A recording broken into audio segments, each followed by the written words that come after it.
Dr. Bashir shows off his cool red outfit. Chairman Nilva is very tempted by snail steaks and drinks Sluggo Cola, the slimiest cola in the galaxy. You guys were supposed to jump in the galaxy. No, in the galaxy. That's right. Hello, everybody, and welcome to the Seventh Rule Choir with Cirroc Lofton.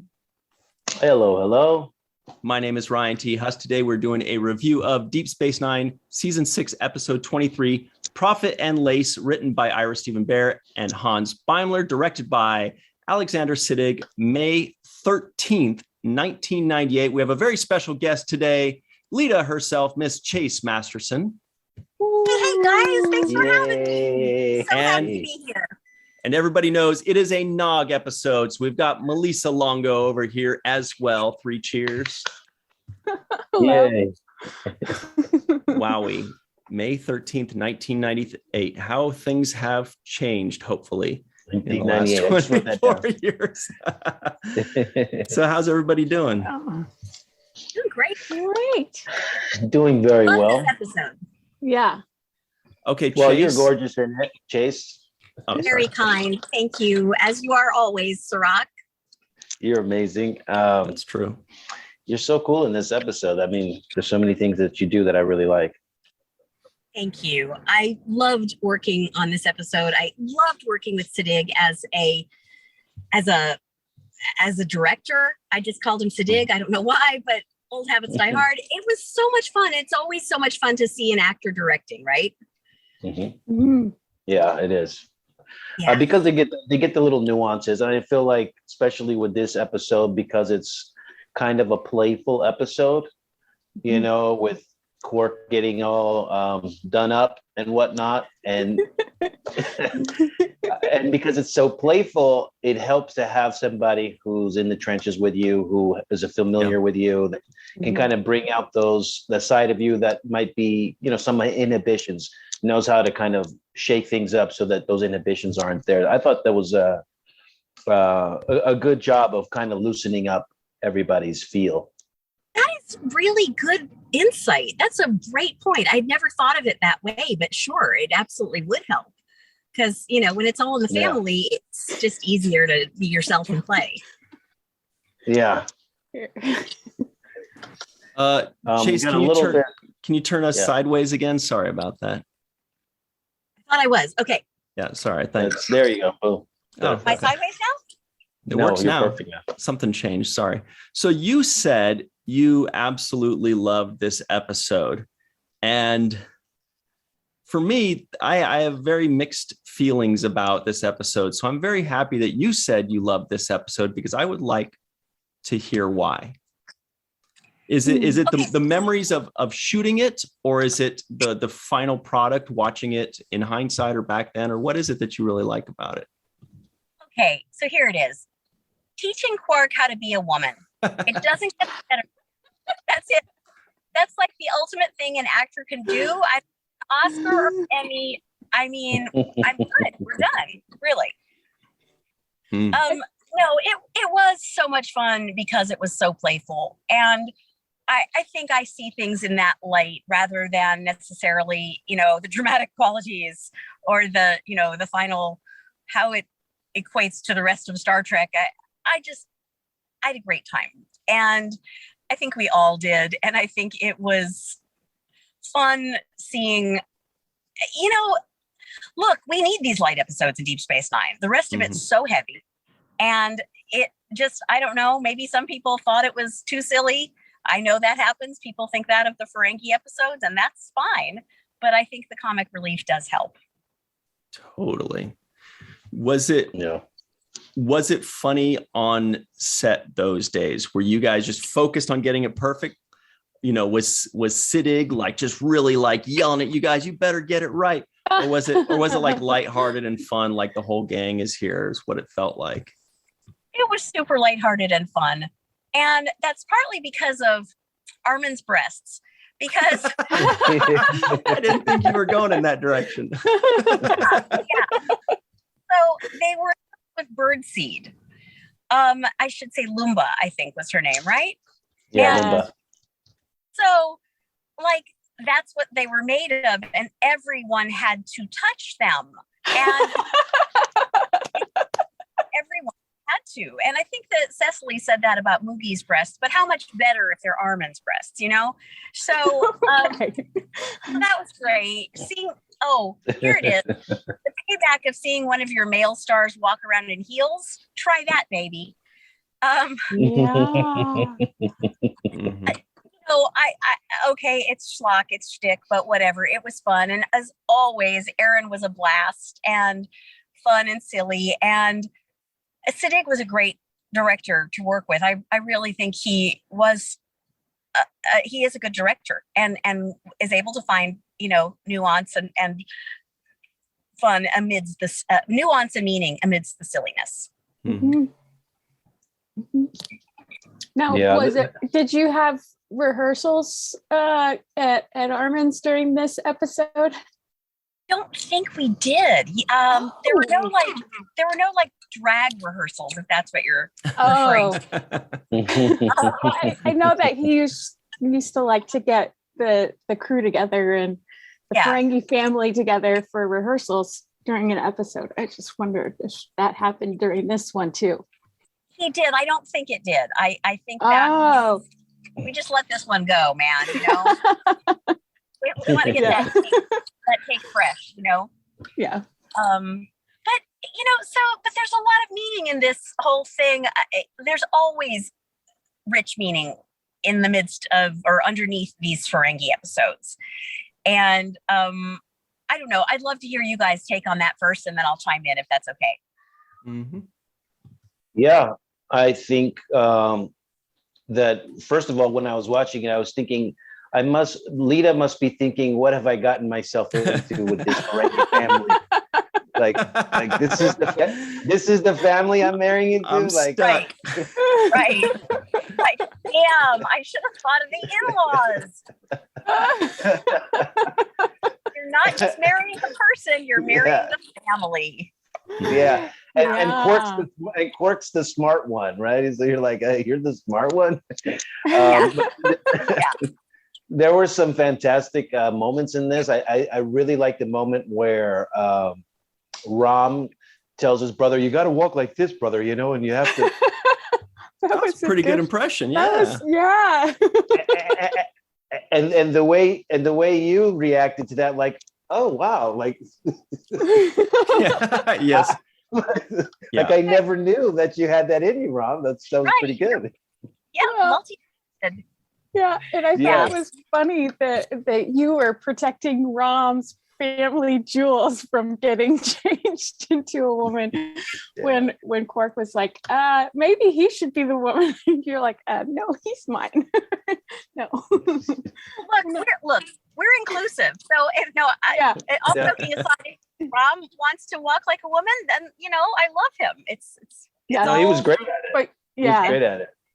Yeah, and even the sitting down. I love the sitting down scene where he's like, you have to. Oh my gosh. Put your knees together. It's more of a glide. Yeah. And then he said, when you sit down, keep your knees together, relax your shoulders, and keep your bottom tight. And then when Quark actually sits down, he's like, tighten your bottom. Yeah, I love those moments. But I thought that Lita's character showed a lot of poise and restraint in a certain particular moment. And the moment for me was the Nagus meeting, being introduced to you. Like Rom said, this is my son, Nog. He's in Starfleet. And he's like, yeah, I won't hold that against him or something like that. Yeah. Perfect. And then he says, and this is Lita. And he does something which is so, characteristic of Ferengi chauvinistic, behavior and culture. But he basically comes on to you in a very, I thought, super rude kind of a way. Oh, hi, Lita. Yeah, oh, hi. Yeah. Exactly. Yeah. Creepy. First of all, you're my mother-in-law's husband. Second of all, no. Just no. And, you have visible hair growing out of your nostrils. So Yeah, looking for someone to braid them for him. Yeah, that's what Moogie's for. yeah. We're inclusive, but maybe not that. Yeah. So, but I thought you showed a lot of poise in that moment and didn't really overreact, because they did have the kind of cut to you guys, and you didn't overreact in that moment. You just kind of like, hey, these are the Ferengi. This is what they kind of do, this kind of stupid stuff, and they're inappropriate sometimes. So you were very accepting of that culturally, without overreacting. But it did make me think of this kind of Academy Award moment. I felt like Rom could have had the jurisdiction to come up and slap the Negus in some, I felt like he had license in that moment, because one, you're with my mom. Two, right.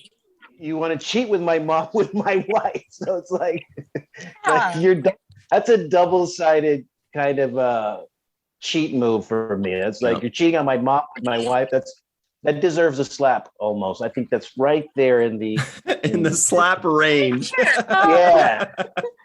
That's in there. So many levels. Yeah, it is wrong on so many levels, but it stays true to who Zek is. I mean, he's been like this from the beginning. Yeah. True Ferengi through and through. Just one more way to be inappropriate.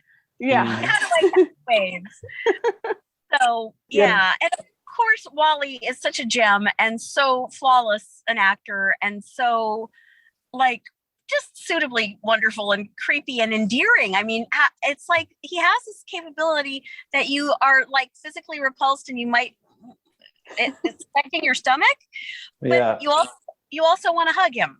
It's really weird. Dynamic. It's very weird. That's I was getting the impression of like burping a baby when you're like hugging and it's puking over your shoulder at the same time. But there was one great exchange there was when Zek is trying to come on to Lita, and Moogie says, Lobkins, don't do that. That's Rom's wife. And he's like, so? And she's like, so she's poor, which is a totally different. It's like, oh, right. Totally different direction. We're like, you tell him. Oh, no, that's not. No, that's not it. Poor. She knows her man. It's like the writers, they hit all the notes. I mean, for all of the silliness, it was just it's so beautifully written, and they don't miss a beat. Mm-hmm. Yeah, but that's another moment for me. Your reaction to it, because they don't write reactions. However you react is kind of like how you're going to react, right? They're not going to write that in the script. So if you're offended by something, or if it makes you upset, it's going to be visible on your face. And but you were very, once again, in that moment of she's broke or she's poor, it was like, that's another offensive thing to say to you, right? So that's that's not cool, really, even though it's cool amongst the Ferengi, kind of their conversation, because they look at everything through dollars and cents. Mm-hmm. But in general, that's kind of an offensive thing to say to somebody, right? And once again, you had the class and the poise to not be offended or react in such an offensive way. You you absorbed it, like, okay, this is my future mother-in-law. I'm not going to get off on I'm not going to start one. This her so mother-in-law. You process, her mother. That's my mother-in-law. I think so at this point, right? Yeah, they're married. Yeah. So you didn't start a fight over that. It was I thought it showed a lot of grace on Lita's part to be able to kind of take those blows and not get carried away or overreact, and kind of just show I have enough class to move on past this kind of low blow that you're dishing out. I thought that was nice. Thank you. I mean, there is an element of when they go low, we go high. Yes. And then also I have to admit, I don't know that I would do that, and it would still be okay when we don't do that. If it's like, hang on a second, you don't talk to me that way. That's probably more of my response. Or don't say that to that person, not on my watch. That's when, Chase the activist comes out and goes, get your, check yourself. And so that's the chase we love. Well, thank you. I think both Yeah. Both reactions are okay depending on where you want to go, The time and the place. circumstances. Yeah. And exactly. this one is obviously you're dealing with the Ferengi, you understand their culture, you're married to one, you know how they behave, and you also know that the kind of things they're trying to overcome with Mugi and the movement of wearing clothes and empowering women. So I think it's being able to process all of that in the moment is what makes you make those decisions on whether or not to stand up for yourself or to just allow stuff to roll off, you know? Well, yeah, because there is a time and a place for things where you have to learn when to finesse something or when to go hard at something or when to, Yeah. the duck and let it roll it off your back. So that's an interesting discussion because you have the dichotomy of Ishka and Lita, whose final goals are both the same thing with regards to the Ferengi, which is to enlighten them and bring them more into, a better kind of culture where, of non-chauvinistic tendencies, which is a huge task because they have so far to go. But Ishka is the blunt object. She's like, you better do it, beat, whatever. And Lita is the more patient, subtle, moving slowly, bringing in Rom, who's kind of an easier guy to work with because he's much more caring and open-minded. So they're kind of, I wonder if they did that, the writers did that deliberately to where they're like, well, we can't have Lita be a blunt force object because that's what Ishka is. They need to hit it from both angles. Mm-hmm. Always thought that's a wonderful statement. I really appreciate that, Ryan. I've always thought that about Lita in general, as compared possibly also to Dax and Kira, because they are strong women and Lita is also a strong woman. And it's not that Lita is any less strong. It's just that we all go about having and showing our strength in different ways. Mm-hmm. And there was a conversation recently on the cruise about strength and grit and all that stuff and how our characters have or haven't got it.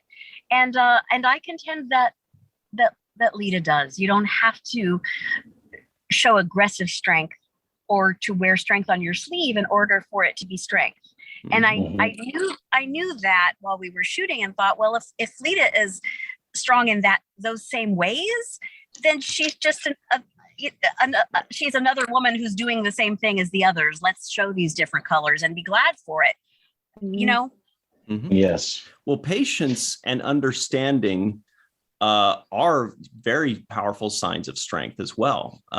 It's not easy to be patient or to be forgiving or to be understanding when somebody's being terrible or an ass or whatever. So those to me are very strong signs of strength, personally. I absolutely agree. And I always felt that way about Lita. Mm-hmm. That's cool. Thank you. Thanks. So talk to me about, the reasons that Quark was dressing up as a woman. I think those are deep and rich reasons too. But it's been a while since I saw this episode, to be honest with you. So can we talk a little bit about that? And I just love to weigh in on that if that works for you. Yeah. Who wants to cover this one?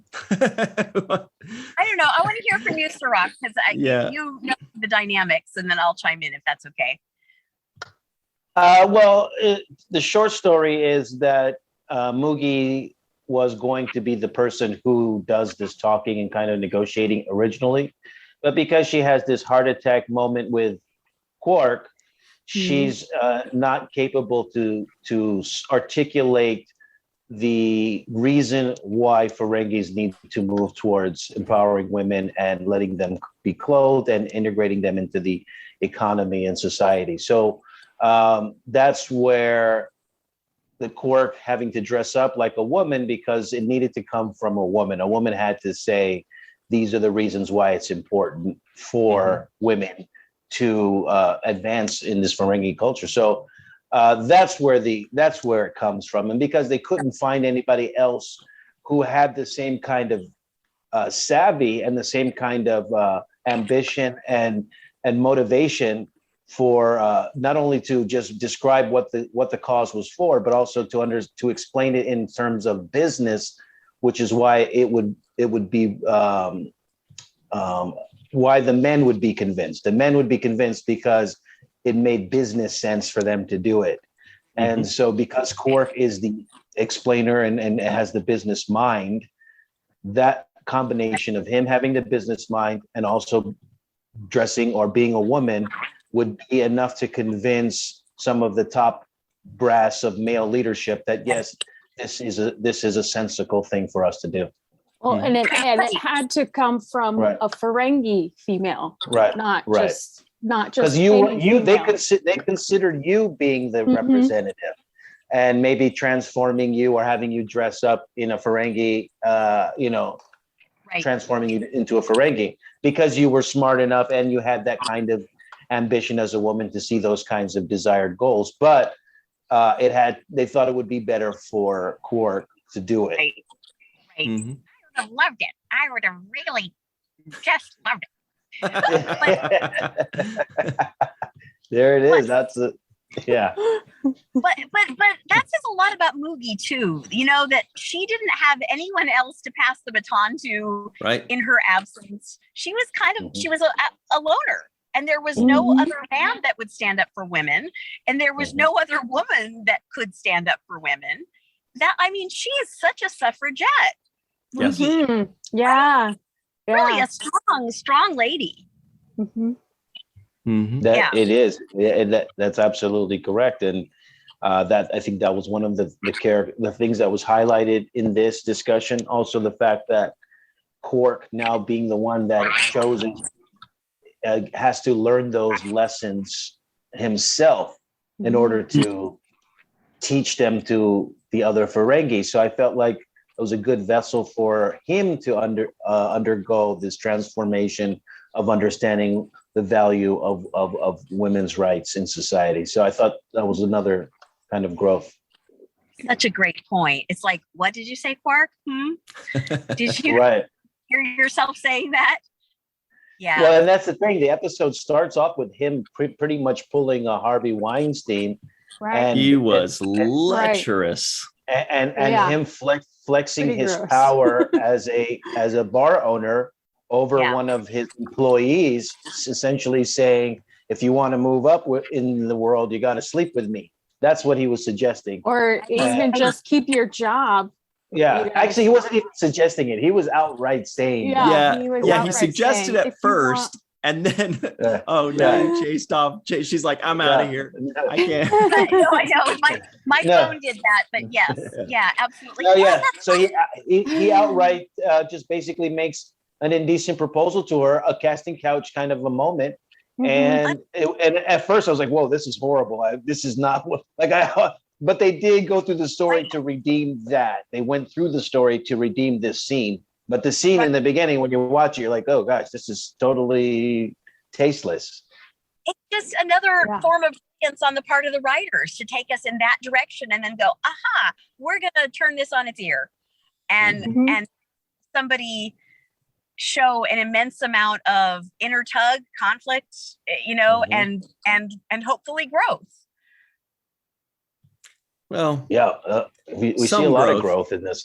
Yeah, some growth, but then at the very end, he kind of started to revert back, but we're still like, all right. I mean, I think it ended up where we were really, really reminded how differently Ferengi view females and people of all kinds and what is acceptable and what isn't. Because every once in a while we're like, oh, the Ferengi, they're cute. They're just like us. But every once in a while, I mean, especially with this episode, you're reminded, wow, that is so much farther than I thought they would take it. Yeah, it's really, they're a wonderful device, Ferengi are. I mean, they shine, they hold the mirror up so powerfully in so many ways. Right. I mean, and also comedy is a really good way to expose this kind of male chauvinism. When Will Ferrell did the movie Anchorman, a lot of his jokes, a lot of the jokes in there were about his chauvinism, right? Like just like that was the sign of the time, and that was the joke. We can look at it as a joke now, and it's played as a joke, But still, this is actually indicative of something real that women have had to overcome across the globe, and it's a very real issue. There are still women that are subjugated to this kind of backwards behavior or mentality that they have to stay in the house and follow these certain rules. And that was one of the things they talked about in this episode when they said, well, if we let them wear clothes, then they'll be able to get out of the house, and then they'll get jobs. Right? Yeah. It was Yeah.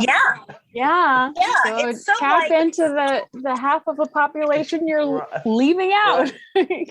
Well, it's the Taliban, right? I mean, frankly, it's extremist. It's extremism. Fundamentalist, anything. Pretty much. Yeah, it's a lot of. Guys, we have to run to our break right now. But before we do, Chase, we know you have to run. So any final thoughts you can give us before you have to go? Because the three of us are about to rage in the second segment. You can feel it brewing. It's coming. But any final thoughts before you got to run? All right. First, I'll just say I can't wait to hear this episode. I always love hearing you guys. And thank you for having me here. And really thank you to everybody who sees these Ferengi wacky episodes for what they are, which is really fun and playful, but even on a deeper level, hold a lot of meaning. And as Cirroc said, we can shine the light up to society through comedy as well as drama. And I just want to say thank you to everybody who realizes that and again, doesn't judge books by their cover, but is willing to, what the heck? I'm preaching to the choir here. It's all Star Trek fans, who know that you can't just see a thing like a Ferengi or comedy at face value. There's so much more there. So thank you for having me here. It was really important to me. I'm actually in my car. It looks like you're in space. I just wanted to stop everything where I was because I love you guys and I love this episode. So thank you for having me. Thank you so much, Chase. You are one of the busiest people ever, and we really appreciate you taking the time to join us in your car somewhere out in an alley somewhere, just wherever you can make it happen. We really appreciate you. Thank you. Thank you. Well, we're out to end misogyny. So yes. There you go. Yes. All right. Hey, make sure you support Pop Hero Coalition too, guys out there. And bekindmerch.org. Everybody check that out. And everybody stick around. We'll be right back on the other side on the seventh rule. Well, hello there, everybody. Welcome back to the seventh rule with Cirroc Lofton. Hello. Chase Masterson just left. She is extremely busy and we really appreciate her time, but please go check out bekindmerch.org and Pop Hero Coalition as well. She heads those and she does an amazing job. Malissa Longo is also here. Yay. My name's Ryan T. Husk. Here come the Trivioids, Fast and Furious. Quark is impressed by the performance of a Dabo girl. Rom can't get a hold of anyone on Ferenginar. Is the Dominion invading Ferenginar? Grand Nagus Zek has signed a bill giving Ferengi females the right to wear clothes. What? Quark's quarters become the headquarters of the sole legitimate government of Ferenginar. I should have read that one ahead of time. Only one commissioner out of 432 is willing to attend a meeting with Grand Nagus Zek. Drink Sluggo Cola, the slimiest cola in the galaxy. Damn, we should have had Chase sing that because she actually, how does it go, Malissa? Drink Sluggo Cola, the slimiest cola in the galaxy. Perfect. Brunt drinks Eelwasser, no ice. Dr. Bashir shows off his cool red outfit. Sarcasm there. Chairman Nilva is very tempted by snail steaks, and Sluggo Cola is made of 43% algae in every bottle. All right.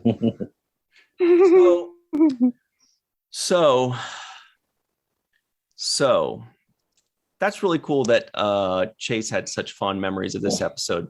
Personally, I remember not really caring much for this episode. I know I shouldn't say that Whoa. I know, but I am a edgelord. So that's the people that like to pretend to be edgy, but in like, they're really not. They're just kind of trying. Anyway, that opening scene was so many steps beyond how far I thought it would push. You know what I mean? Yeah. Like, I was just like, okay, we get it. And then they're like, well, let's push it a little farther. I'm like, okay, we get it. Let's push it a little bit farther. I'm like, oh my God, this is hard to watch. It was hard to watch. And I know me to be nice. And Malissa, I'm sure you must have had the same feeling watching this plenty of times, but even still going like, whoa. However, I've got to ask you, Cirroc, because I always think of you when like these kind of things happen.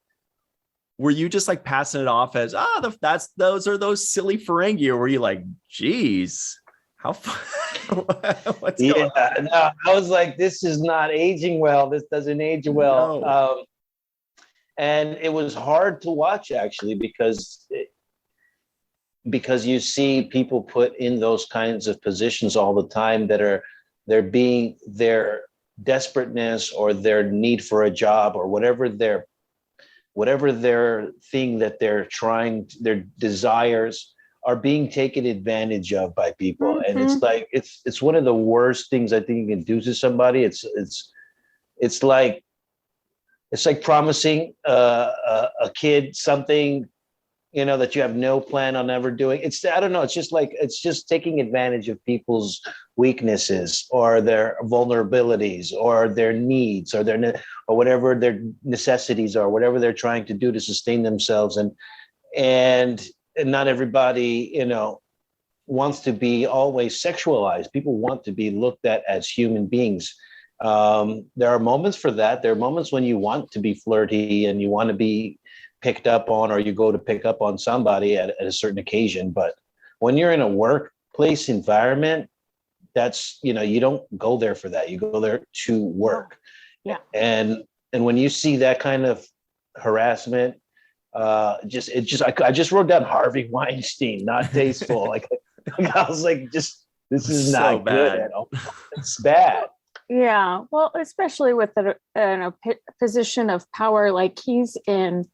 It's not something that should be condoned ever, as a boss propositioning one of their subordinates for I'm okay with things going on in the workplace, that's fine, but if one person says no, and then their job is dependent on that, that's wrong. That's just wrong. Now, far be it from me to push back on this a little bit. However, I think I would take it even further and just say, like, it's still not okay, even if your job is not on the line, because at the very least, like, let's say he's not threatening her with her job. He's not threatening her with any of this stuff. At the very least, he's still then forcing her to be the bad guy, right? If he's making this unwanted advance, even if he's not threatening anything or holding anything over, he makes this unwanted advance, right? Then she either has to say yes to something she doesn't want to do. That's not something. Or she has to, be the bad guy. And we as people, I was going to say humans, but that doesn't work in this case. But we as people, we don't want, like, if somebody asks you for something that you don't want, you're like, now you're putting me in the position where I have to be the dick. I have to say no, and then especially back then, what are they going to say? Oh, that girl, she's a bitch, or, oh, she's whatever. So I think, like, even beyond that, and that's why I thought that this took it so many steps farther than it really even needed to go. Quark didn't even have to threaten the job. He could have just said, hey, do you want to do this? Or, you're not being that nice. And we got it. It would have worked fine. And we would have understood her dilemma. And then they just took it so much further. They laid it on so thick that I think that's kind of where they lost me, where I was just like, okay, this is just difficult to watch. Well, yeah, especially if he is the boss and he didn't make it contingent on her job, it still would make it awkward because even though he didn't say it, it's still kind of implied. Yeah, no, just the approach. So yeah, I think it was worse because he was going through a list of all of the great things she had accomplished. Right. No complaints from the customers, 100% this, you're making more money than ever. So as far as qualifications or talent or ability, she is like obviously perfect or the best, right? She's as good as it gets as far as that position that you want for that person. Now to take it out of that realm, she's already A+ on all your own metrics, your own standard. Take it out of that realm and then put it into the sexual realm was super gross to me, because it's like really you're discrediting all of her abilities, all her genius, all her charm, her charisma, her ability to work with the customers. All of this stuff that she has and she's bringing to the table has now just been reduced to, oh yeah, you're hot, and if you want to, if you want to sleep with me, then you'll get a raise. Like I won't get a raise because I'm the best at all of those categories that you just mentioned. Like to me, that's like it discounts all of what she has accomplished. Yeah, but it also shines a light on all of the things that women have had to face for how long, just to get it does. To get ahead in any business. And Now, I initially was really upset about the scene. I thought it was tasteless, and I was like, "Oh God! If the episode ended right then and there, I would have been writing bad reviews." I know, man. I know.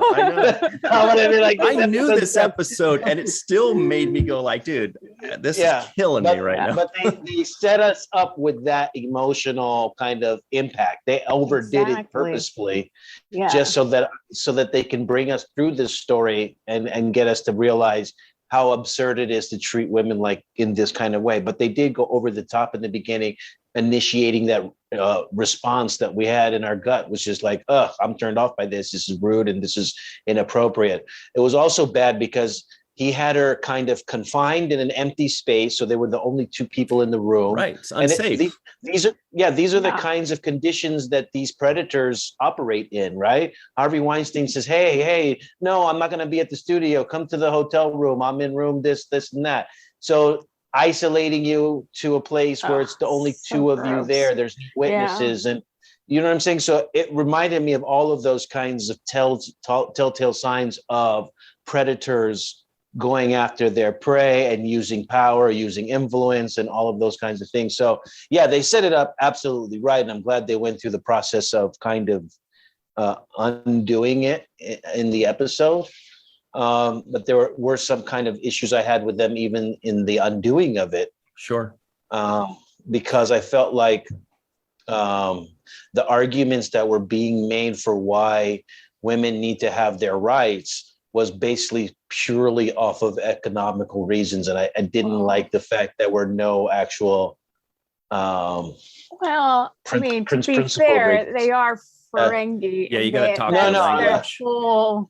Exactly. Yeah, I know. You have to talk the language in order to, that's why Ishka saying, she's poor registered more with Zach than her being married to Rom, because their whole cultural structure is based on economics. So you have to approach it that way. I know, it just bothered me. That's all.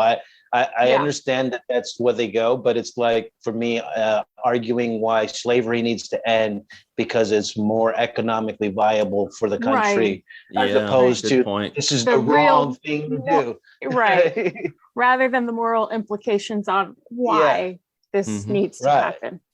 I will say this honestly, usually the Ferengi, we get what the Ferengi are, right? We understand the direction they've taken them and why and what they represent.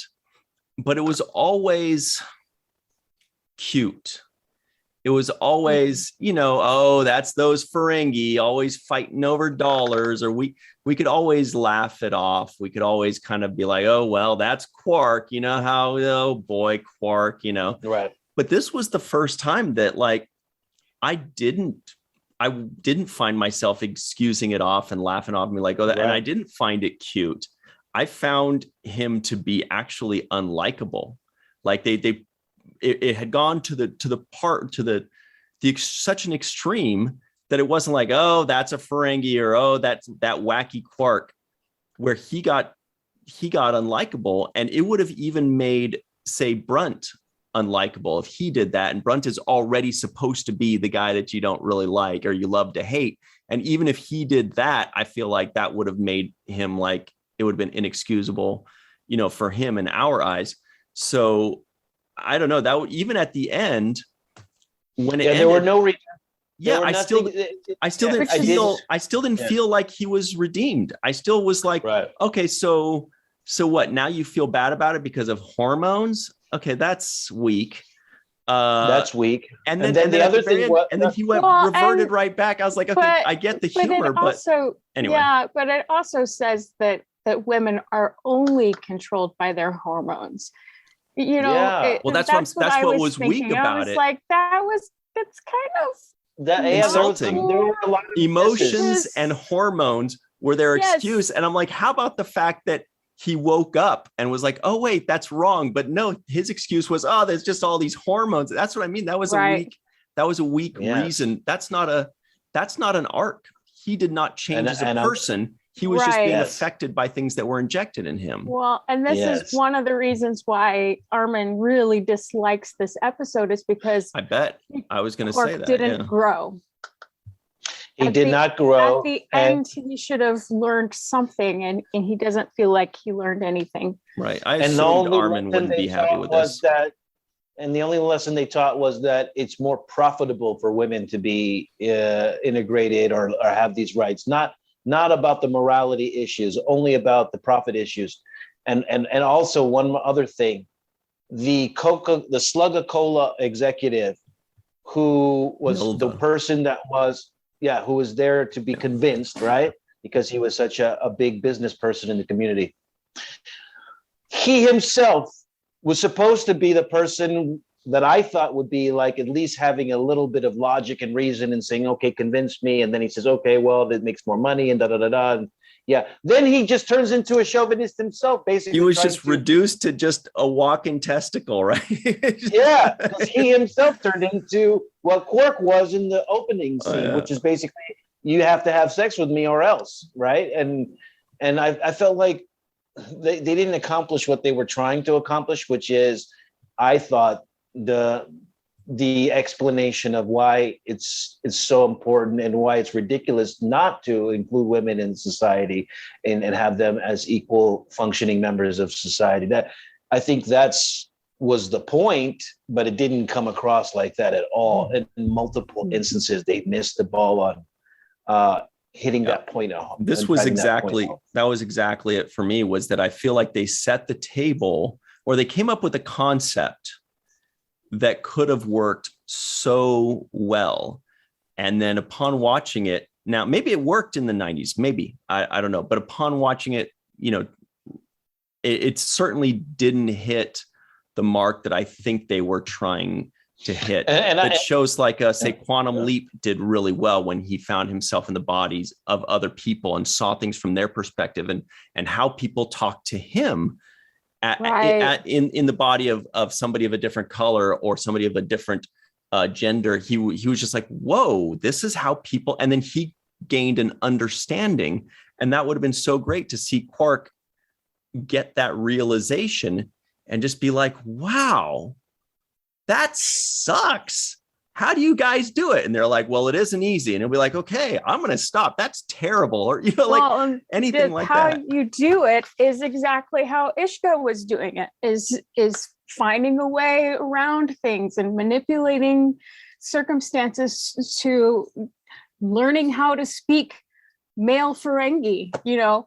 It's, I mean, you have to learn how to speak male in a chauvinistic society, and this is a reality women have dealt with forever, me included. And you have to learn when it's okay to stand up for yourself when it's not going to be dangerous, when it's not going to get you killed or hurt or anything like that, or when to hold your tongue, because, you know, again, it could be dangerous or whatever. And you have to learn how to speak in a certain way to get your message across. And I think they're doing that in this episode because, so much of that is so true to life. So much of what is in this episode is true to life. Yeah, I mean, and to your point, that's what Mugi is speaking when she talks to Zek, for example, and she's talking to him and says, "You don't want her; she's broke, right?" He's basically she's speaking the language that he would understand, like, and she knows that Lita isn't going to care because she married Rom whether he was poor or not. It doesn't matter to her whether he's got money, but it matters to Zek. So that's that's who he has to convince. She has to convince. But yeah, I just still had a lot of issues with those kinds of things that were just rubbing me wrong a little bit in too many different ways. Like even in that moment we just talked about with Zek when he comes on to Lita.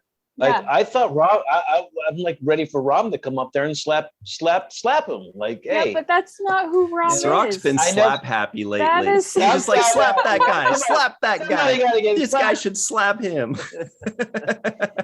That is not who Rom is, and not necessarily slap, but at least stick up for his wife. I thought he was going to say, hey, or something to that effect, like sticking up for her. But I didn't. It just, I don't know. There were a lot of elements that I was trying to find, some connection with, and I've just felt like, for example, this is one of the things. The Ferengi have this culture and these traditions, and we know that about them. Usually, and this is what would be okay with me to a certain degree, is if they use their language and their customs amongst each other.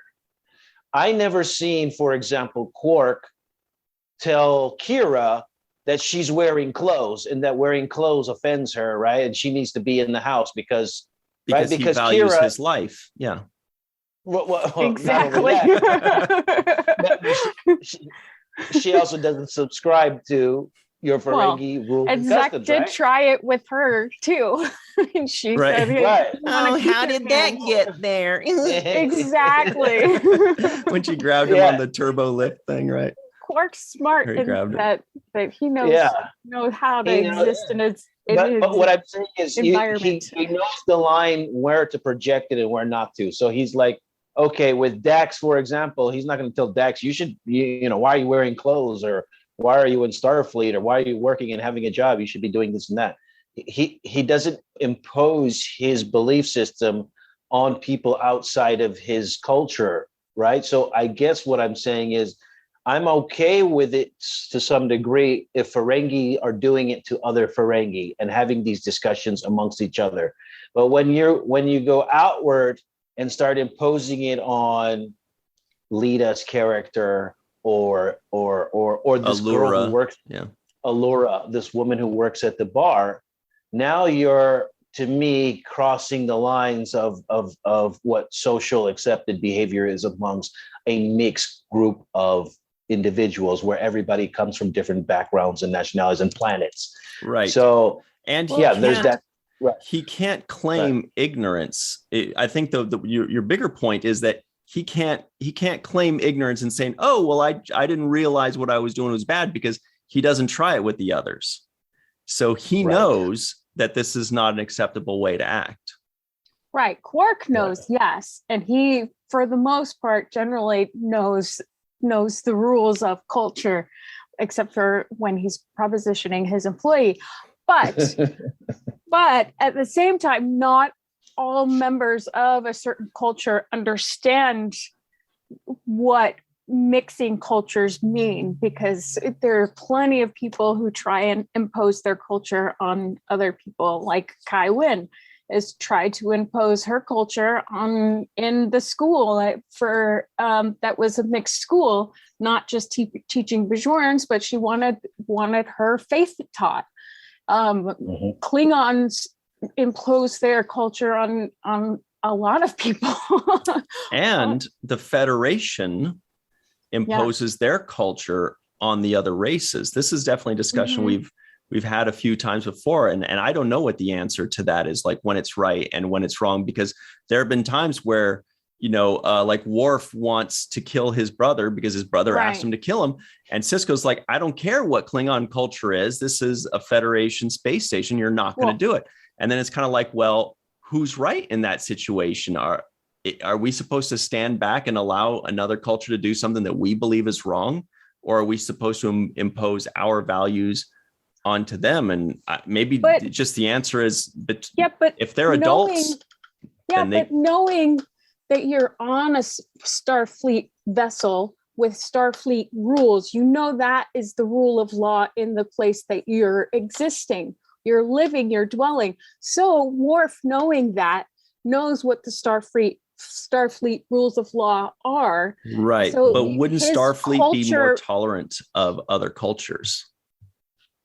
Yes, but you still have to have rules, and the rules are in place, whether, not to impose your culture on anyone else, but it is a Starfleet station. It's under Starfleet rules. So you have to abide by those set of rules. If they were on Kronos.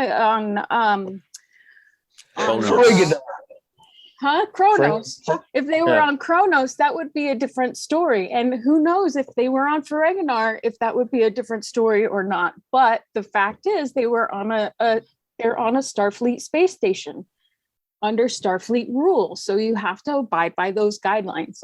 So, I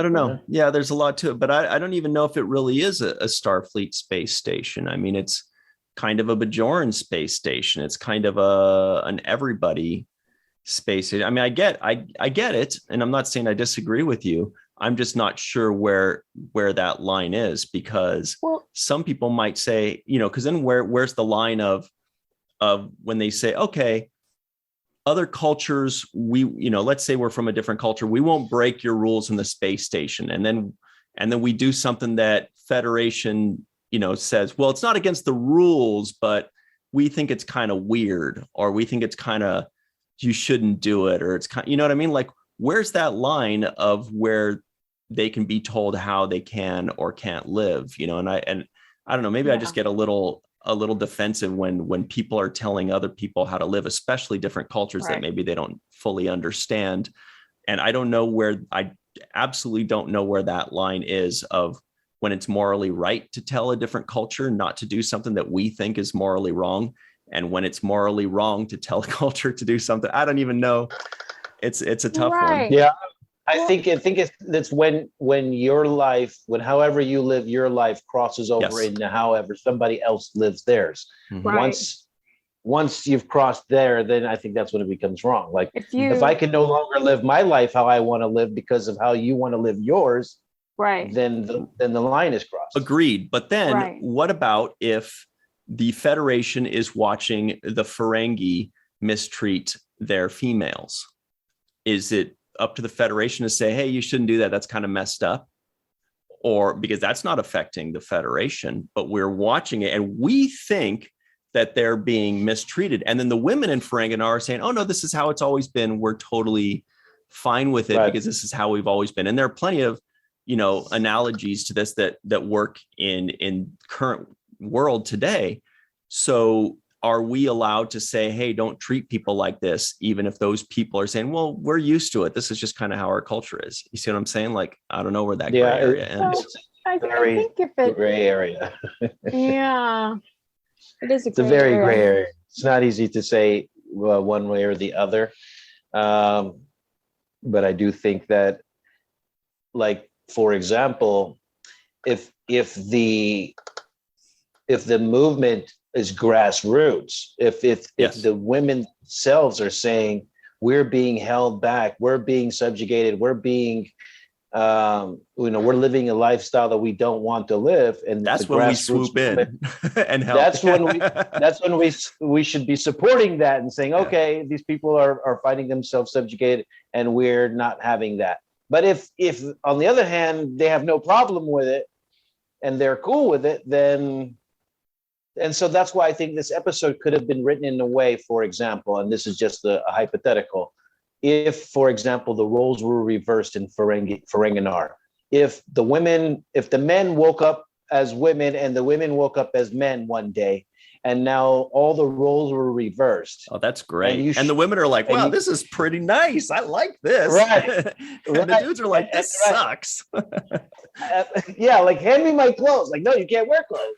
Like, and let that play out and show how ridiculous it is when the shoe's on the other foot. I think could have been another way to show how morality wise or whatever you wanted to tell in this story about how ridiculous this society is functioning, right? Once men have to experience the same thing, then they'll realize, they'll come to their senses, and they will have a realization, and no man will want to do that to a woman, because that's what they had done to them, and they experienced what that's like.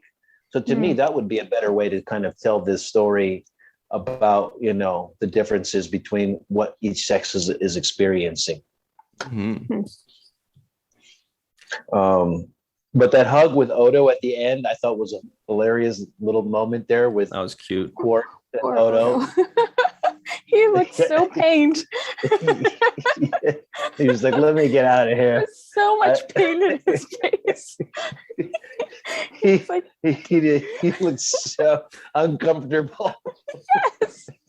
He was like, oh God, what is Oh no, it's so cute.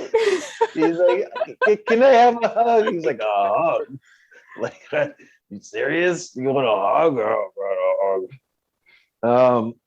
Yeah. But and my favorite did paint women's hormones as a detriment, and not an asset, which they very well can be as well. So. Right. It should. You're absolutely right. Yeah, maybe just Quark just didn't know how to handle him. That's all it is.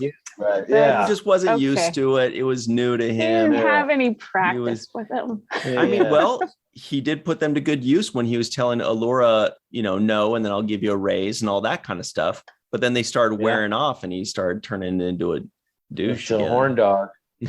Corn dog. Well, we only have a minute or two left before we got to run to the free-for-all.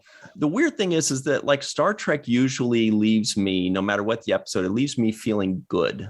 And this one left me feeling like there were good intentions that ended up missing the mark for me, personally, that missed an opportunity where now maybe that's just, that we have the benefit of 24 years of hindsight, and we can look back and be like, you should have done it this way, 1998. Maybe in 1998, people were like, yeah, that's really good. I don't know. But it was a little, for me, it was a little bit tougher, and it just felt like it had really good intentions, and it could have worked really well. And then it just missed the mark in a couple places, that very beginning and, maybe, and then in the middle between Quark and Nilva, and then at the end. But we gotta get this thing going where we have this new segment, you guys. We've been talking about this for weeks, and we keep forgetting. We got this baseball here. So who gets the home run of the episode? Was it the DP? Was it an actor or actress? Was it the director, the writer? Who gets the home run? Rom. Wow, no hesitation. Rom. I came away from this episode saying I love Rom. Oh yeah, you didn't like him before. No, but every time he's on camera, he reminds me of why I love him so much. Yeah. Just because he is so the opposite of all the other Ferengi. It's no woman is complete without earrings. It's beautiful. All right. Why is everybody looking at me? Yeah, So so home run of the day, then you're saying actually goes to the best baseball player on the team, in fact, by all accounts. The homer run is Nog. Yeah, Rom. I mean it's Rom. And we didn't talk about Nog that much in this episode, and I thought he had some really good moments as well. Oh my God.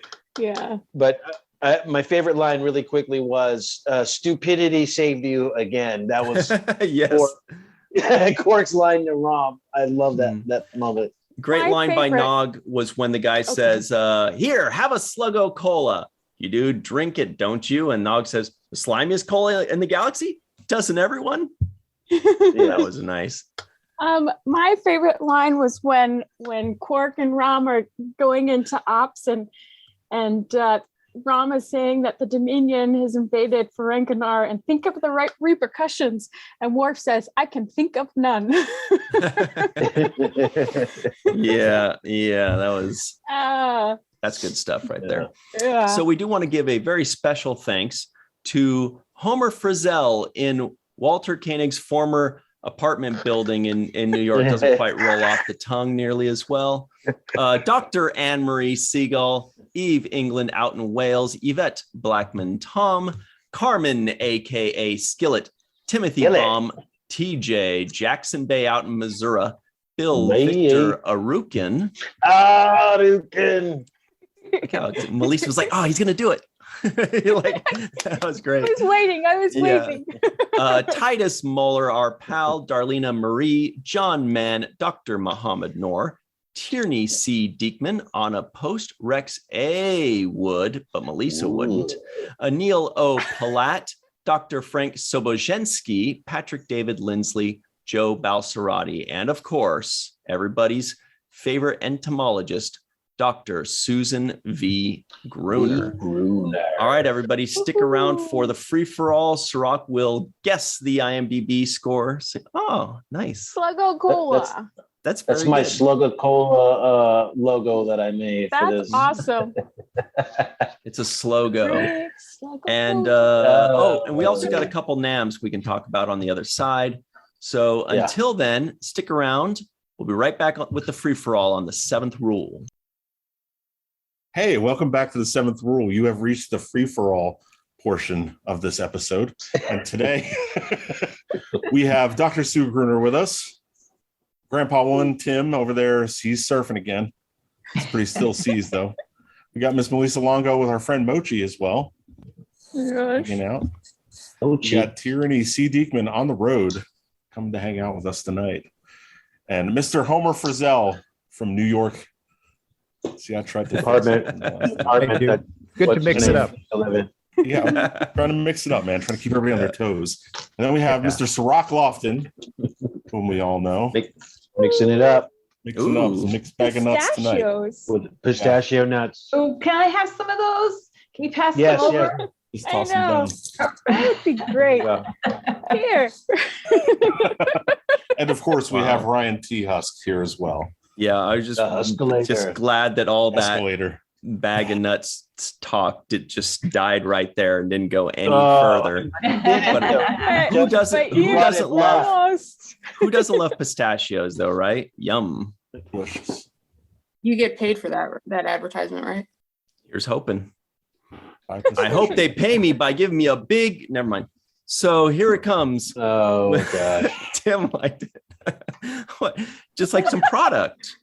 We're going to lose Tim a lot on this one. I don't know. Okay, let's just get into it, you guys. This one is crazy. We've had a lot of fun so far. We've had a lot of good conversation. But before we get into it, there are two things at the top that we got to mention. Number one is, this is the fun one, Jake Sisko guesses the IMDb score. Oh, we didn't do that? No, this is, we purposely saved it here. Yes.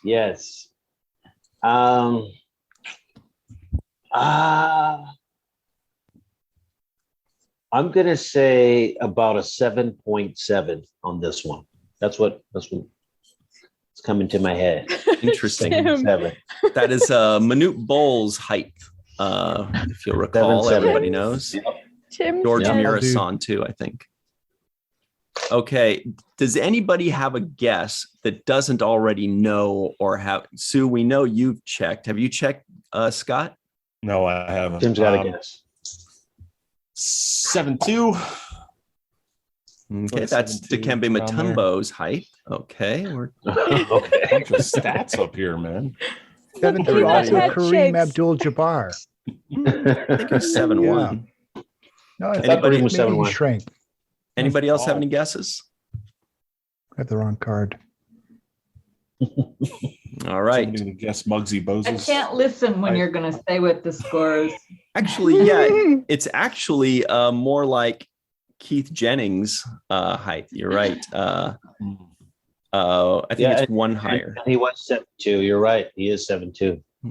Homer, point for you. Hey, I'm a Lakers. Good Well, knowledge. I was a Lakers fan. Yeah, thank you. Good knowledge. Excellent knowledge. The answer is 5.8. Wah, wah, wah, wah. 5.8. Everybody was over. Wow. And That's a pretty doozy of a score. okay, let's also just real quick, because Sue, we know it's coming. It's coming. There were 2 NAMs that I caught. The non-appearance mentions, people that were mentioned but weren't on the show. Did anybody catch any?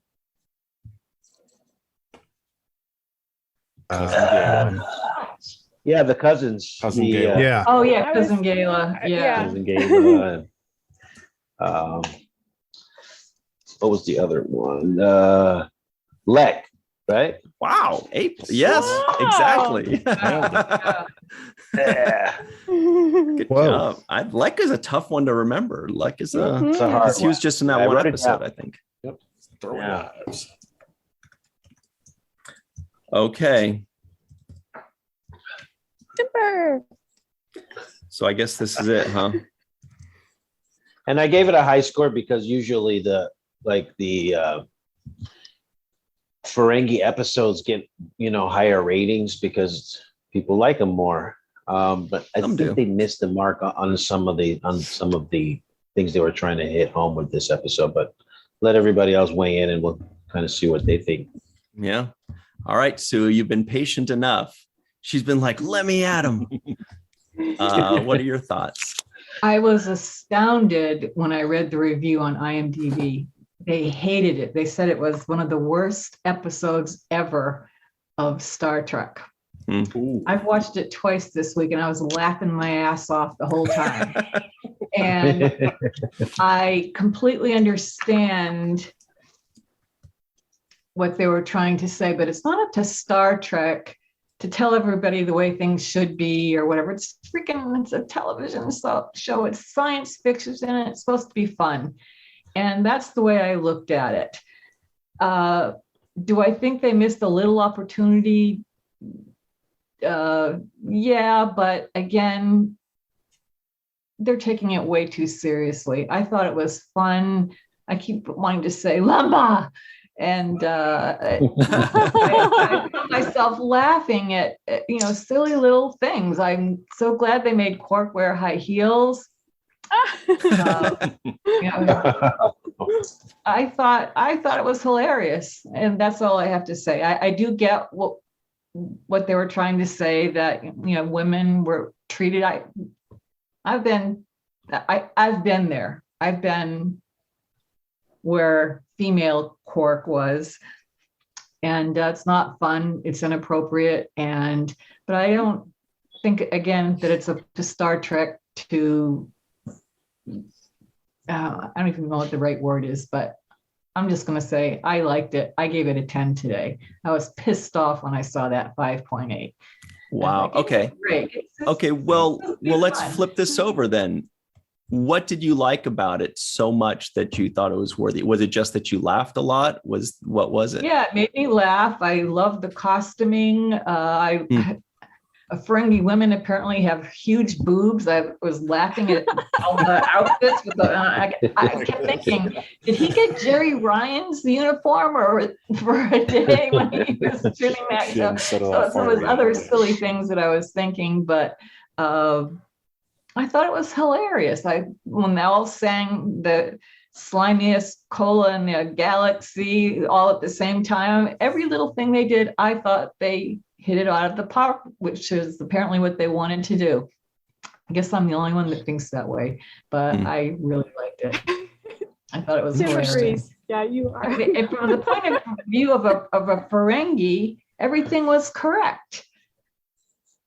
I'm not saying it's correct in real life, and it of course it isn't. But Interesting. All right. Well, Goldu Scott, you've got that sinister sneer ready and waiting. I've been practicing it in the mirror. How do you feel about this episode? 5.8, 10, 1? I don't think the 5 was too fair. I also don't know if like 7 was where it was. I don't know. It's difficult, but this episode is one that takes thinking. Like you gotta think about what they were trying to say. I feel like some of it, the only problem that I had was where some of the punchlines fell, like with laughing at Quark for wanting a hug. I felt like that punchline falling where it was kind of, but then I look at the levels of just misogyny, honestly, from the original series to TNG, and then DS9 can pull this off and tell about this entire society that is completely turning around and going in the correct direction. And then you got Ishka doing everything that she did, and she's only, how many episodes was she in total so far? Maybe like, and then 5 or 7. Maybe. And then named like 3 or 4 times too. Don Adams' yeah, daughter. So for the amount of time that she has turned over this, entire culture, this whole planet, and then who knows what we've seen from what we've seen in Discovery, that far in the future, they're diplomats in Starfleet now, which I don't think would have happened without Ishka and with everything that she's doing. I don't think that it's this entire society without that family with her and Nog, enlightening almost an entire planet. So yeah, I think I could see past a couple of the spots where the jokes might have fell. Also look at the time frame as well that was coming out, where you can't tell some of those gags now on TV. But the answer is very quickly, Cirroc, you were right on. It was 5 times in total, but only 4 that we've seen so far. So this would be the 4th time. Yep. So she's leaps and bounds. Obviously, she's one of the most important characters probably in the franchise, to turn an entire civilization around like that. Absolutely. So yeah, I would give it a 7-2. I think would be fair. Okay, another Dikembe Mutombo guy. All right. There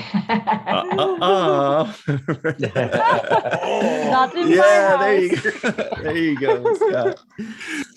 Scott, that's a point that you brought up, because like in the women's suffrage movement, she would be like somebody that would be really celebrated in Ferengi culture, because she stood up for all women. She's the Rosa Parks of the Ferengi culture. She's or the Dr. Martin Luther King. She's basically speaking up on behalf of these women that have been oppressed. So she would be somebody that's very celebrated in the long term of things.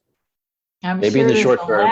Statue of her on Ferenginar. A Moogie statue right in front of the Grand Treasury. Right. You're right. Why not? Or she might be on the money. It makes me wonder what happened to Pell. That's what happens to Pell and all this, because Pell was a forerunner as well. Right. But she was more like Yentl. Right. Yentl. Yeah. Where she dressed up as You got it, Tim. Yeah. Tim got it for sure. I love Yentl soup. Oh boy. Fiber and protein. I wonder if there are any thieves on Ferenginar, because like in their mind, it's all about making money, right? So stealing would be almost like an honorable thing. But at the same time, they also have these rules of acquisition. So I don't know. Feels the deal, bro. I think everybody's stealing on Ferenginar. I think it's just how you go about it. Yeah. That's not how clever you are, because just walking up and taking it, that's not clever. No, tricking them out of it, that's clever. Right. Right. Part of the game. How am I going to get this? Well, Tierney C. Dieckmann out in Chicago. What? Well, sort of. Sort of out in Chicago. Yeah, I'm in the suburbs at my home of childhood at the moment. I'm in my mother's old workroom. That's why there's a bunch of random shit everywhere. Yeah. This episode, this is a tough one. This is such a tough one. It's very cringy for me. I had to pause a couple of times, take a deep breath, and dive back in, which is too bad because it's good. It just makes me sad. It makes me sad for the show, for the actors, for the writers, for Sid with his direction, what he wanted to do, what Armin wanted to do. It feels like there could be potentially 3 or so, at least 2 great possible episodes here that just, it fell flat. It missed its marks of possibilities.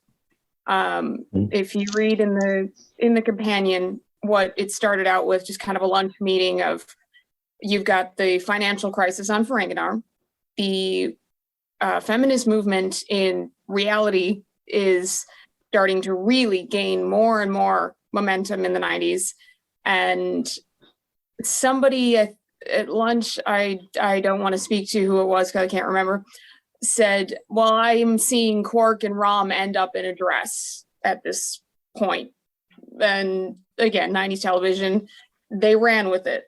And that devolved into it's Quark who's going to end up in the dress. And I think it was Michael Piller who said this could be a classic episode.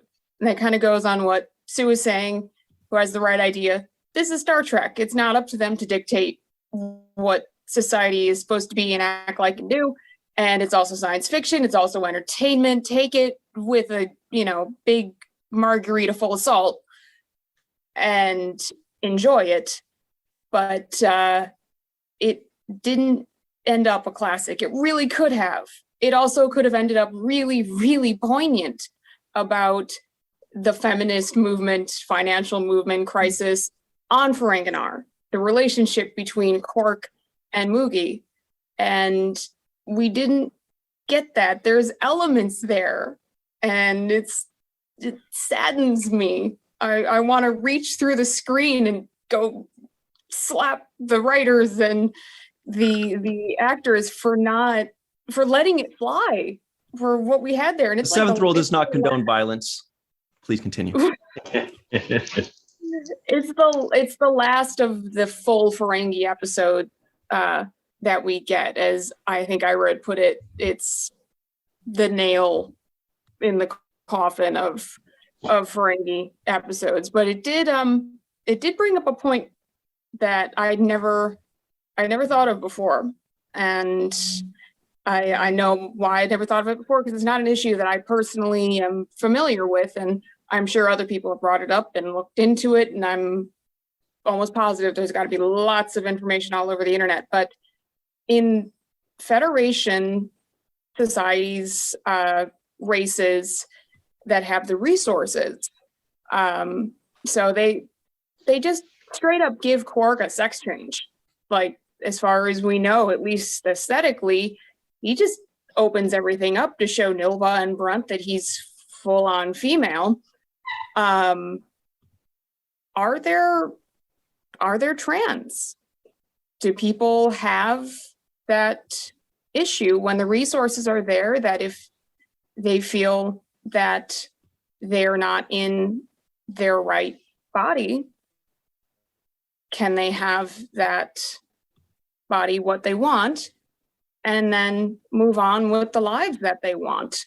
Does that problem exist for them when the Federation can offer that? Does anybody have any answers for that? I don't think I think it's a non-issue, honestly, because Yeah, I mean, right, the but dermal regenerator is like that, so it should be a non-issue.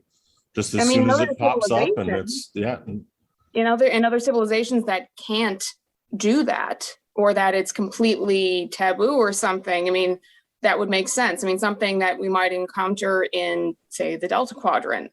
And I don't remember offhand if something like that ever came about in an episode of Voyager. But it never really occurred to me until just today, with kind of the problematic, not even kind of, the very problematic tones that come with the just sex change, and suddenly his emotions are feminine. And is that a thing? But either way, discuss amongst yourselves, Jack. But oh, I thought you meant us.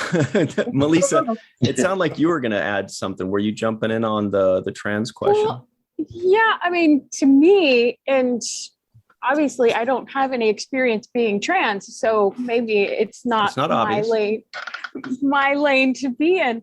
But it seemed like not that much different a surgery than, say, changing Sisko into a Klingon. Or Kira into a Cardassian, so I don't think it was about taboo or not taboo. It's just something that people did. And if you have the means to do it, then they do it. And then who's there to question it? Because and I don't think the episode was about that anyway. This is just a temporary situation. Quark is not attempting to be he's not trans, but wow, I just did a quick Google to see what people are saying. Sorry, a Google search.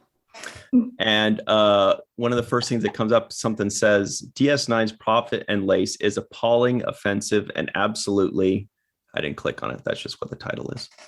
Oh, okay. Well, before we even get into that, then Tim he's agreeing heartily. So let's hear what Tim has to say, all the way in the island of Kauai. Sorry, Sue, but whatever the 5 whatever rating, this should have been negative 10,000. Wow. I honestly, after watching it twice in the last 2 days, think it's the worst Star Trek episode ever. If this had happened in the first 2 or 3 seasons of DS9, okay, it would be forgiven. But by the time we get to this issue, we've already covered the ethics of war, race, homelessness, and suddenly we have this flippant episode. The opening prologue scene with Quark is him sexually harassing a waitress. And then it compounded it because, it's Quark's got a cross dress to suck up to a rich guy to get the things done. And it was an affront to both sexual harassment, feminism, and trans community. And I know this was 25 years ago, but the fact that they had already hit home runs on several other issues on Deep Space Nine, and then we have this crap episode right in the middle of when everything is great. It was being the parent of a trans kid growing up as my mom was a feminist, my father was civil rights. And it's like this episode, I remember the first time I saw it, I couldn't watch it all the way. But because we're doing this, I definitely watched it through so I could, and I'm like, it was the worst episode, period. I mean, if it had happened early on, I could understand because they, Deep Space Nine, the writers were starting to get their legs and how far can we push some of these issues. But by this time, they'd already pushed the envelope and they just dropped the ball completely. So, Tim, maybe you're the right person to ask what specifically makes this so offensive with regards to trans issues? The fact that it was just used as a tool. Quark obviously was not trans, but he was willing to cross dress to get things pushed. And it's like, that's not what the trans is. It's, you're in the wrong body. And I'll give him this. It was 25 years ago when that was not something that was really in the forefront. Mainstream. Yep. And so now we're looking at it in the current climate. Mm-hmm. But at the same time, I think the thing that bothered me the most was that he had to dress up as a woman and flirt with the rich guy to get what they wanted. Mm-hmm. And I get the other thing at the very end, the whole final scene where Quark was like, the waitress is going, "Oh, this sounded kind of cool." We had established Quark as, he's somebody with gray ethics, obviously, but he's got a heart. And we've seen this various times. And they pretty much made him a dirtbag in this episode.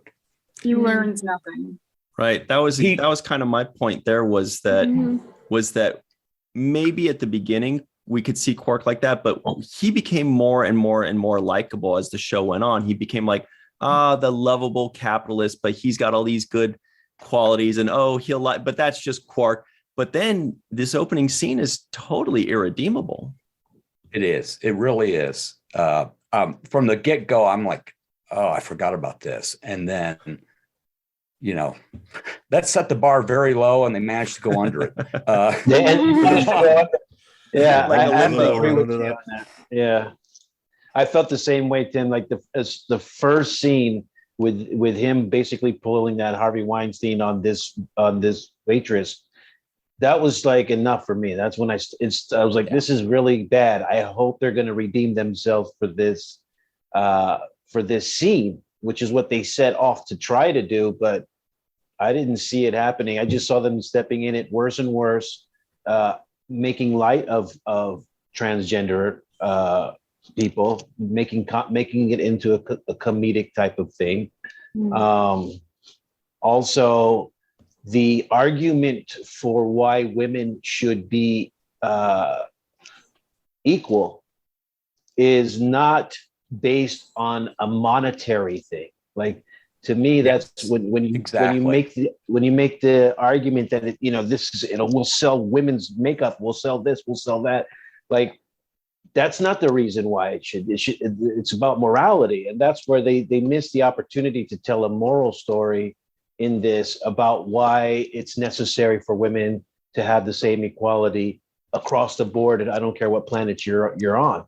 Right. And that should have been the goal of the writers. How do we tell the moral story? Not the bargaining, the rule of acquisition kind of,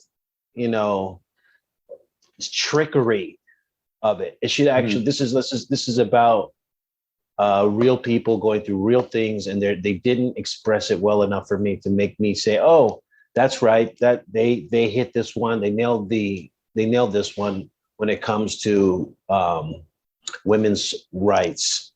This was it just wasn't there at all. It didn't hit the mark for me, especially because it is Quark who's going into this dressing up, as opposed to a woman herself speaking up for women. And I think that also bothers me too. It's like you hijack the women's movement by it not the savior's a dude, by interjecting a dude into it. But that was another good point you said a minute ago, Cirroc, is basically that women's rights and women's equality should not have to be earned. It's it's an inherent thing that is just it just is. It shouldn't be a profit thing. It's right. One of the arguments was like, okay, 53% of the Ferengi population is women. They can make a lot of money for us. Right. But that's how Ferengi thinks. But that too. You kind of but the idea is to change their thinking, right? To me, not for us to appeal to their worst traits, like to appeal to the better of them, to make them better and say, hey, this is why it makes sense. And that's why I feel like they a different way of doing it, for example, would have been in this scientific way at which you can just play God. I would have it so that the Ferengi men wake up one day experiencing what it's like to be a woman. So the roles reverse. However, whatever polarity, whatever cue, whatever has to be the catalyst to make that happen. But in one day, all the Ferengi men have to walk around naked, and all the Ferengi women are in charge of business and doing everything. And let that story play out, and let men realize why this is such a bad idea from their own experience and their own going through the kind of suffrage that these women have been going through all this time. So I think that's how you tell the story. And then the men walk away like, yeah, I don't think that's, I think we need to fix that. That didn't work for us. Right. Yeah. Empathy is important. Well, right. Yeah, Right. Oh, go ahead. Go ahead. No, I was going to say, if this episode, like I said before, it happened in the first couple seasons, okay, they're learning their legs. But by this time, the end of the 6th season, DS9 has established himself as we're going to tackle these major social issues. And then they just, it was, anyway. Sorry for taking all your time. So I know Homer wants to talk. Not at all. Yeah, we got a lot of things to say about this. But yes, Homer has been extremely patient, and he hasn't been shaking his head very much or nodding much. He's just waiting. So we're all dying to hear what you got, Homer. Well, I think the rating is pretty close. Maybe we go with a Spud Webb or a Muggsy Bogues. 5.3 like even. Wow. Yeah. Yeah. Certainly not Matumbo territory. And I agree mostly with what Tim had to say again, except for that rating. I think they missed. So we talked about the Ferengi echo chamber, of, okay, it's about profit, which, that's the audience that they were selling to.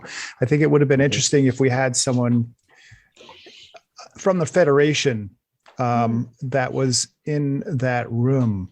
Well, Lita was, anyway, that would have been interesting if, say, Sisko were there or something. Because in the very beginning, there was this neat scene with Nog and Sisko about, him looking for Moogie and Zek.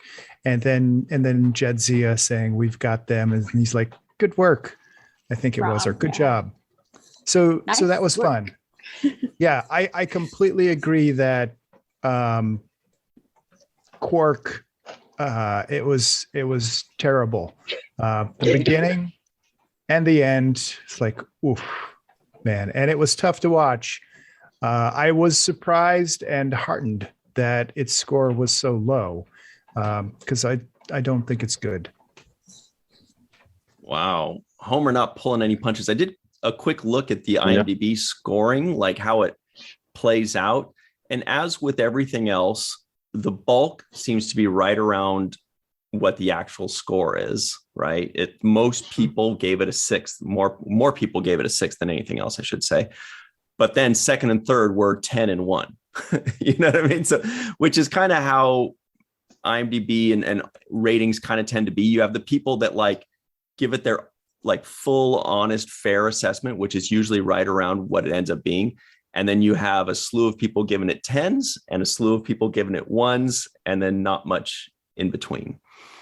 But that's interesting. But going back to what Sue said, also, I want to say that there were comedic moments that I did appreciate. So now, because Star Trek and because Deep Space Nine has this high bar of telling these kinds of stories and opening our minds to morality and questioning the way we see things, because of that bar, it falls below its own bar.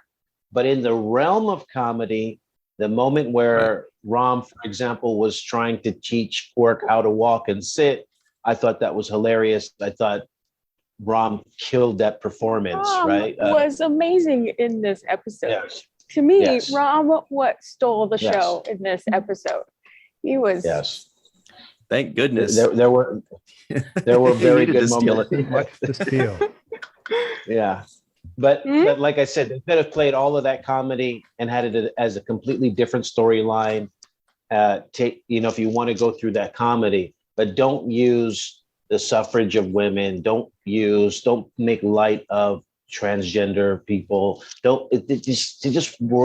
Don't double down on chauvinism, because at the end you see Quark basically revert right back to where he started in the beginning. Didn't learn anything. Right. Yeah. And the lady, kind of, rather than having her say, hey, thanks for growing up and thanks for changing your perspective. I appreciate that. And here's why.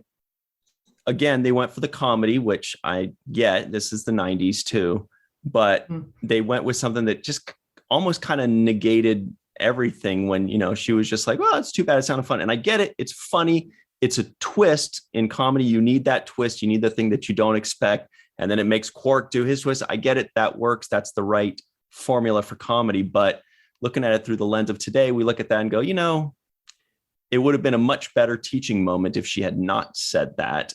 And if she instead, you can still come up with a different twist or a different joke while she's sticking to her guns, like for example, she could say, good, and I'm glad you learned or whatever. And then Quark then goes, thank you. And I really appreciate that. So how about a drink or something like that? And she's like, still no, but I appreciate what you said. And I thank you for the raise. And then she walks or something like that. There's still a twist. There's still a joke, but it's, people are not going way back to their priors in a bad way. Yeah. Anyway. He literally starts by bragging about how great she was. Oh my God, no customer complaints. You're amazing. Your business you're good for business. You're doing all of this. It's like, well, if somebody's that great, you're not going to try to screw it up by doing what he did. And to me, that's like, it just made it even worse. Mm-hmm. But there was an earlier episode where he got busted. Yeah. Captive. Yeah. I can't remember which episode, but it was like, and she went to Sisko and complained. And Sisko says, because it was part of her contract. No, this will not happen. And I think that's one of my biggest speeches. Okay, we had that, and now we completely went the opposite direction 3-4 years later. So, right. Point. Yeah. That was the season 1 episode, Captive Pursuit, that he was supposed to have just stamped all of that out. Good knowledge. To begin with. And none of it occurred ever again until this episode. Right now. Lots of not okay things like, sexual harassment and terrible things and just play them off for laughs. Well, see, not just that, but when Quark did that, it gave us the impression that it wasn't just that none of this happened for 5 seasons. He did it so matter-of-factly and so easily that it makes us think, wait, has this just been going on this whole time? And we've been loving Quark and thinking, oh, what a lovable guy. Out of character. Yeah, exactly. Out of character for what we had seen. And then it makes us think, well, wait a second. Is this the real Quark, or is the weekly Thursday nights at 9 the real Quark? Like it makes us kind of question that. And that's a novel that should be coming out soon. The women that come out against Quark to file a claim. It's a novel. Would be the whole. It's not. Yeah, it's not one complaint. All right. It's a Manhattan phone book. Yeah, I do think that they had an opportunity that they could have done more, but this was done in the 90s when these subjects weren't mainstream. And I don't want to sound like I'm apologizing exactly, but I chose not to look at it that way. I chose to look at it as this is entertainment. And Sue, I can understand that, but part of my beef is that what we've seen in the last 2 or 3 seasons is how much Deep Space Nine is relevant to today. With the never-ending war and the Bell riots, with the homeless, the race relations, and so it was kind of like, they predicted everything except for this episode. Well, kind of. I mean, we're still look at Texas and Florida. I'm sorry, but we're still battling these issues hardcore right now. And And no, I know and we're battling, but we didn't make light of them. And I thought they should have really. Depends on who you talk to. Yeah. Unfortunately. Sounds like it's really just the decision of. They did talk about this subject, though. I mean, to their credit, they did talk about hormone therapy. They did talk. They mentioned these things in the episode. That is ahead of their time, yeah. That's ahead of just the idea of talking about that subject at all. I don't remember it being talked about that much. Well, and at the same time, we have to remember that they are human beings who are writing these stories who don't have all the answers to everything yet, and they still have room to grow. And this is a learning experience for everyone involved. Ira doesn't like the episode. Armin doesn't like the episode. Sid didn't get to do what he wanted to do with the episode. Right. So I think it's. Why was he wearing that red thing, by the way? That's the Bajorn's surgery. Yeah, it's for Bajorn's surgery, medical stuff. Okay. We've seen it once or twice only. Yeah, but I see it as a learning episode for everyone involved in watching it and involved in making it, and because it didn't necessarily hit the mark that they may have wanted to try and hit. Mm-hmm. Yep. Well, here's a final. They had to reshoot a bunch of scenes that really? Sid initially wanted them to be darker. Yeah. And they were all saying that they wished they had kept the original way that he directed it. I would be interested to see how that would change the whole episode had they done that. Well, it's kind of like to be darker. Mm-hmm. Yes. We all kind of like when we're rating things and we're judging things now, if there's a good episode that aged well, sometimes there are these episodes that got better through time, right? We watch them and we're like, wow, this episode got better and better, right? So then the question is, we're not rating them based on the lens of the 90s. We're rating those based on the lens of today when we're saying, wow, this should be a 10 because it aged so well. So the ones that did not age well, should we then revert back to judging them on the lens of the 90s or look at them from now and say, well, now it doesn't hold up as well? It's kind of up to you, I guess. Maybe a little bit of both. Mm-hmm. Yeah. I mean, I didn't like the episode the first time I saw it back when it first came on. And so I don't know. Maybe it's, it's me personally, the way I was brought up. I don't know, but I was disturbed by it back then. I couldn't watch the whole thing.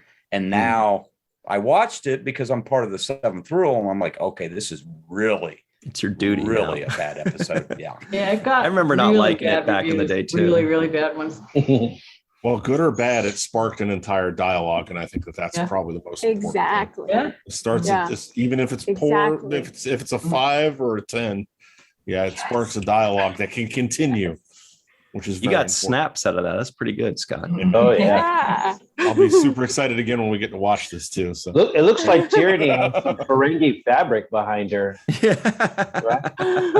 That's what we need, man. Well, there's the Ferengi lighting. Like that fabric behind you looked like the outfit that Quark was wearing. It is actually. Sorry, I muted because the dog is whining. But yes, actually, part of why I love some of the Ferengi stuff and a lot of DS9 is my mother was a dressmaker, and I don't know how many people know I was a competitive figure skater and coach for over 20 years. It was my whole life until not that long ago. And she used to make all of my costumes when I was growing up. And actually I found this, which was one she apparently never finished because it still has pins in the skirt. But this was one of the Ferengi fabrics, and it's got like this whole 90s motif and this like crop thing and little friggin' skirt on it.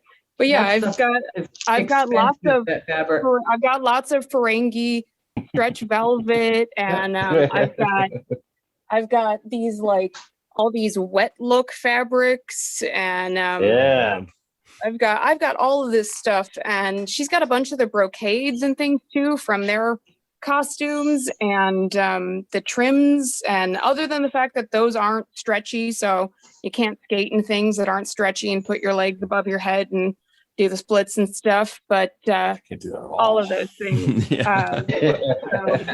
like Do you have the things that- Jake bus seat fabric?